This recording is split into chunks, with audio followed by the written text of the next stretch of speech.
Okay. Good morning, 9:30 callers. My name is Diagnetis Garcia. I am the Director of Communications for Strategies for Children. And I'll be covering for Amy this morning. Marge is also with me, and she is letting folks in.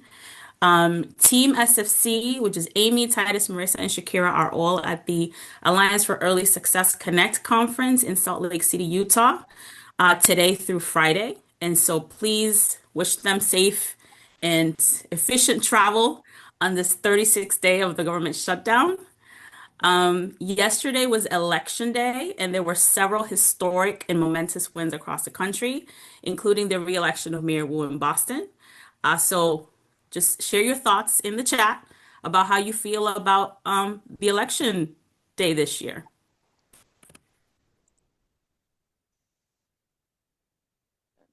That's good. Oh, you're welcome. And please, if you don't mind, please keep your mics on mute while not speaking so that you do not get it doesn't interfere with the recording, please. But I'm always reminded of the quote, hope is a discipline on election day. And so last night for me was pretty great. Even though we didn't have elections in Rhode Island, but across the country, it's very exciting to see what's happening.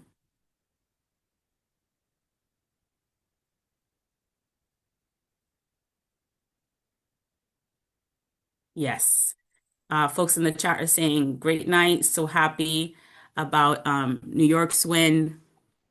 Excited that somebody said that they're excited that their niece voted in Virginia for the first woman elected governor, also the first Muslim American woman elected lieutenant governor. It was just, so exciting all around. Okay, so now we're going to move on to our guest speaker because it's 9:36. I am happy to introduce our guest speaker for today, Eileen Rakhunov. And she is the former director and owner of A to Z Childcare and Preschool and current executive director of the Gardner School of Dedham. And she's also a candidate for a doctorate in education at Northeastern University, class of 2026. So, Eileen, please tell us a little bit about you and how you came into your current role. Absolutely. So, hi everybody. I'm very honored and bestowed upon to be here. I've been a fan of Strategies for Children 9:30 a.m. call since its inception. Obviously, COVID has been part of my research and what I'm dealing with and I'll dive right into that. But I am here to use this wonderful platform not only to fangirl off of it, but also to share my research and findings, which I'm very excited about. And I plug away, please reach out to me. I love hearing from the field, from all of you, and any suggestions, advice, wisdom is very much considered. Thank you. And now we're going to move on to your presentation. And you have slides for us. Yes, sir, ma'am. So I'll let you begin your presentation. I'll monitor the chat, so don't worry about that. All right. And we can take questions at the end. Okay. One second, doodles. Here we go. All right, friends. Perfect. Well, once again, thank you very much. So the title of my research is Elevating the Authentic Voice of Early Childhood Educators, a clarion call for examining the factors that shape and influence perceptions of early educators as professionals. I'm going to try to make this brief, and it's a very dense topic, and I'm very passionate about it, if you can't tell, with a quick little gloss over who I am, and then an introduction of the research and findings, um, particularly the voices from the field, and a conclusion, a strategy, guide, goal. And please, if you can, just take some time to fill out my survey. This will continue with my research findings. So, a brief bio of myself. My last name is Rakhunov, and I was born in Baku, Azerbaijan, which was formerly owned by the USSR. So, I speak Russian, and I immigrated to America 35 years ago. I currently live in the greater Boston area with my husband, two daughters, and a 5-year-old husky we adopted during the pandemic, whose birthday is on Valentine's Day. I was the former owner and director of a large for-profit group childcare until I sold ownership, and I am now taking the role of executive school director for new childcare in Massachusetts. I've also children's books over the past few years, and I enjoy sourdough baking in my very spare free time. As a refugee, education and hard work were instilled in my upbringing, including practicing law, and currently my pursuit of a doctorate program at Northeastern University. I'm passionate about regulatory oversight and researching to better the field.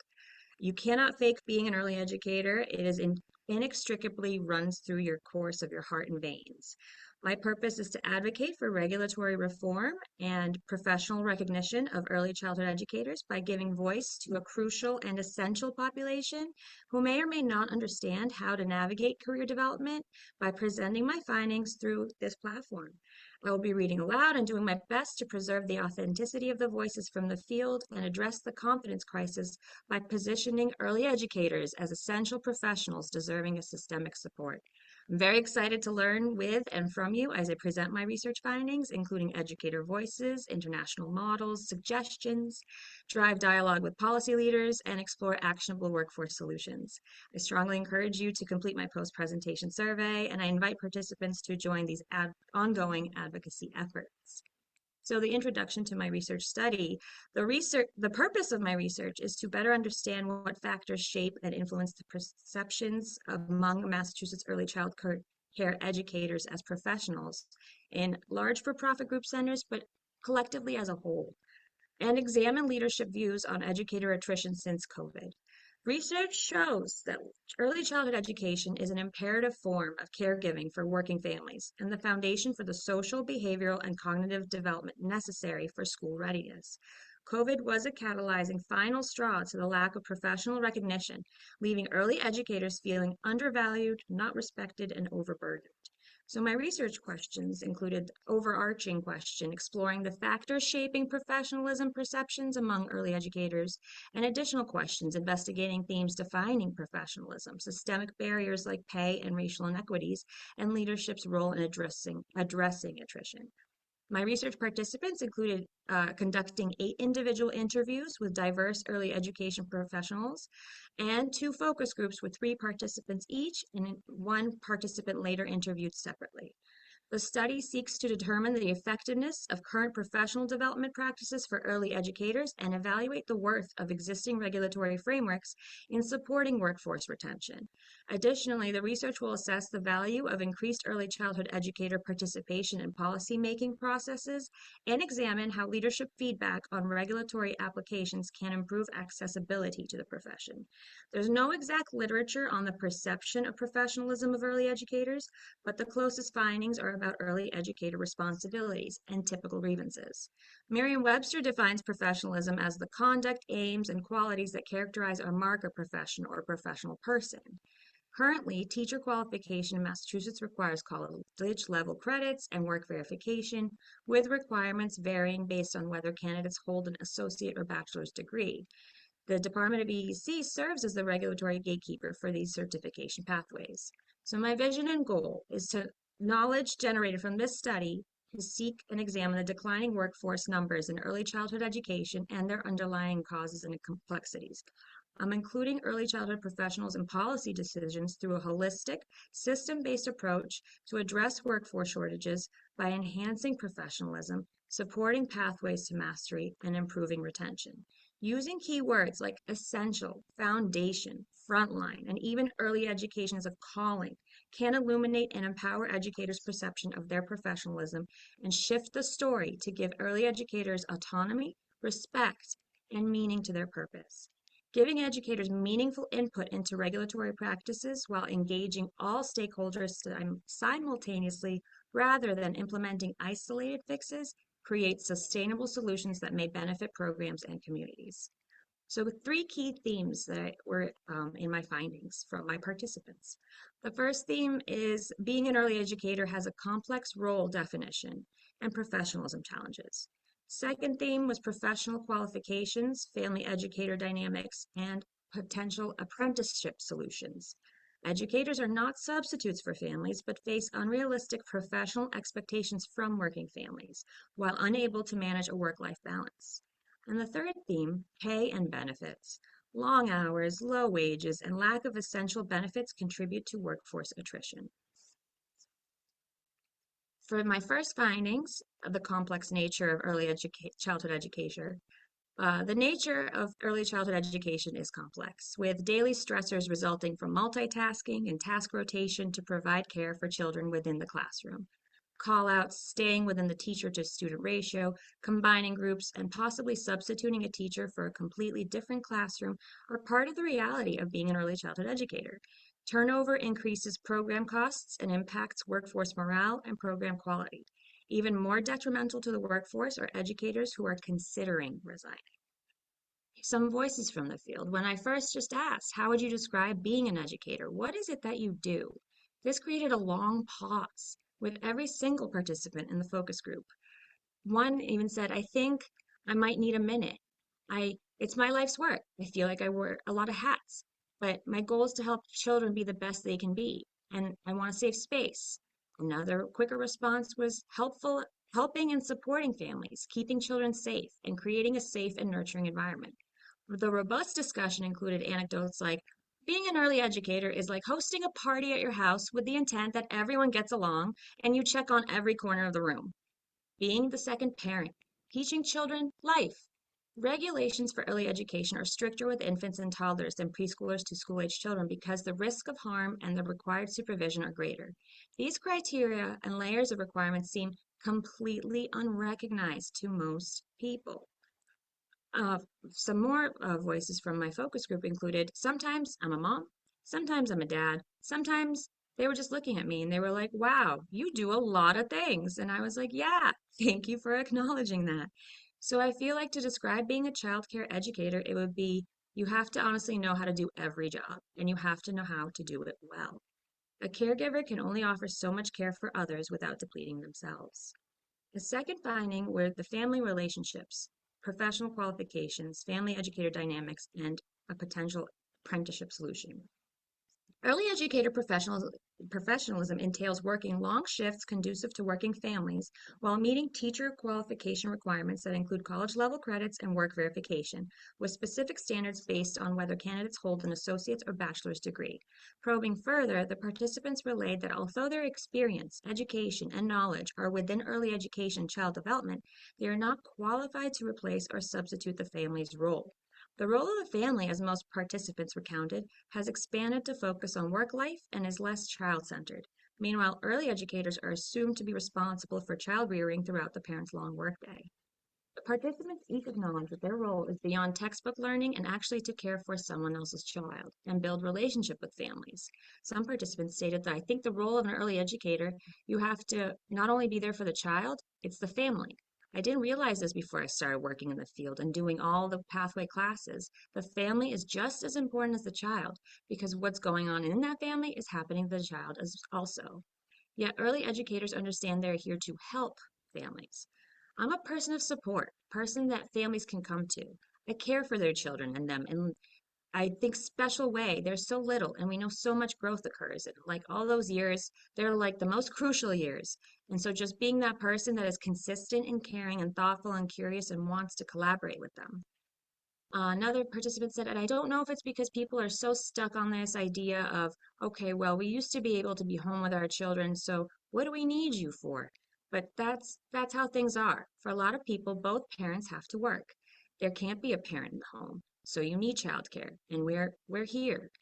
And then you're first and foremost representing a company, but you're also representing yourself as a pro, as an expert in how children need to learn and how you're going to raise these kids. Another thing, the other big part of why I do what I do is my motto is something I saw a few years back, which was be the adult you wish you had as a child. Maintaining this sense of professionalism and my respect for ourselves, the work we do and how important it is sometimes hard. And when families and maybe society at large see us, maybe not as educators, but more so as the actual education piece, I think it sometimes is glanced over, diminished. So then finally, if we don't see ourselves as professionals, how is anybody else going to look at us this way? The international model suggestions from Australia and New Zealand, which include practical application of theory or even apprenticeships, would be more conducive considering a typical work schedule. Three um, find, uh, three suggestions that I found would be the apprenticeship-based certification with work integrated learning, and employers could invest in apprenticeships, a recognition of prior learning systems for experienced educators, and it reduces redundant training costs, and mentorship structures that support professional development while working and improves retention, reduces constant recruitment and training expenses. It's also another means for the scaffolding of our profession rather than just having a stopgap of becoming teacher, lead teacher, director. One participant actually is from South Africa, and she mentioned that where I come from, they have what they call nursery school teaching colleges, which are specific to learn to be nursery school teachers. You could go to if you decide to become a nursery school teacher. That would resonate with a vocational school, which we don't have too much of. It's like we were working 8:30 to 5:30 every day, and it was hard to get anything done. Like I can't get anything done before work, everything's closed after work, appointments, and then I have to call out. Then if I call out, all that builds up ratios. Though professionalism requires certification, accreditation, and qualifications, there should be a tailored approach for early educators to become validated as professionals based on their work-life balance. The seesaw of life, with working families too busy to take care of their children, should not outweigh early educators being burdened with more responsibilities. Three evidence-based alternatives from international models that I just mentioned would support work-life balance and are cost-effective. And these aren't radical departures, they're adaptations that maintain quality standards while creating sustainable career pathways. And my last finding, low wages. An early childhood educator's pay, long hours, and lack of benefits are not commensurate to their dedication and level of responsibilities. An early educator makes pitiful pennies, one participant stated, necessitates shorter hours, and requires mandatory health benefits to manage within a germ-laden industry. Pay was a hot-button topic that was consolidated throughout the board as not commensurate to the level of skill and dedication required. I think that the level of work one participant states it takes to be in the classroom is totally underappreciated, and the compensation for the job just really does not match. It's almost insulting. You think I'm really going to accept, and this person had 18, requiring me now to go to college and get these certifications and follow all the regulations and do all this extra curriculum planning. Practical and applicable responsibilities are in misalignment with the requirement for the pursuit of an advanced degree while being paid less than a starting cashier at McDonald's. Well, I think you'd probably get the same thing from everybody, the salary, obviously, again, the monetary compensation and the status and recognition you know that you're doing one of the most valuable jobs with such an impact. You know, we work with kids all the time. We need to be healthy. Full-time early educators lack time to balance personal errands, family responsibilities, and professional development requirements. Medical benefits should be mandatory for early educators. Their health directly impacts classroom attendance and functionality. Massachusetts is the only state in the nation to continue funding and make permanent the Commonwealth Cares for Children Act, C3 grant, as a vital program at the same level that the federal government did during the pandemic crisis. The pandemic revealed how sensitive childcare businesses are to negative shocks, including increasing the workforce or even retaining workers, as they generally operate under difficult conditions, earning profit margins of roughly 1%, coupled with labor costs that account for 80% of expenses.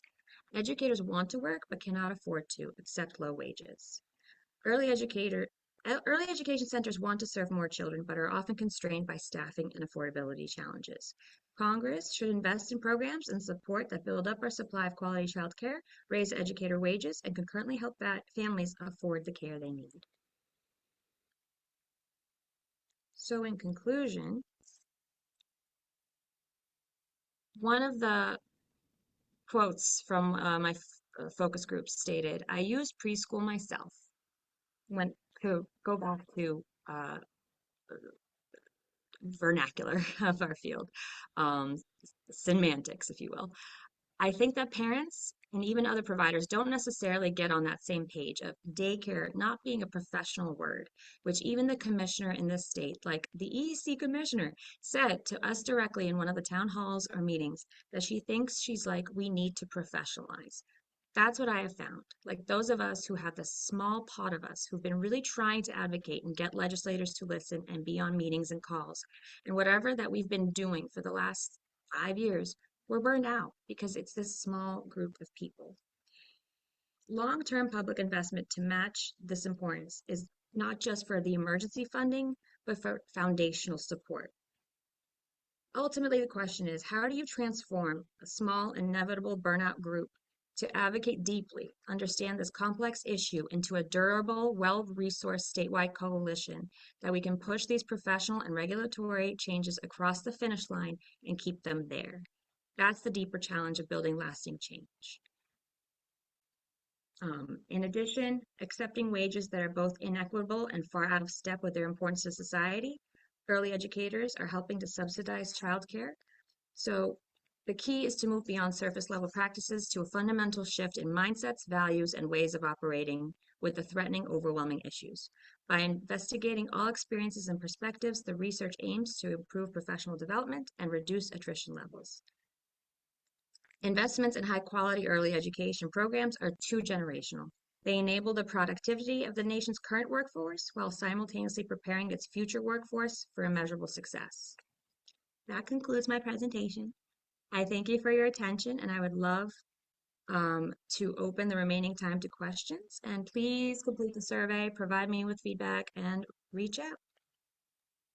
Thank you so much, Eileen. So, um, there are a couple questions in the chat. Edna Cabral says, Eileen, thank you for sharing your work. It sounds really interesting. I'm curious, did your study include family childcare educators or capture any of their perspectives on professionalism and why some educators decide to leave the field? I think you covered that a little Yes, bit, but yeah.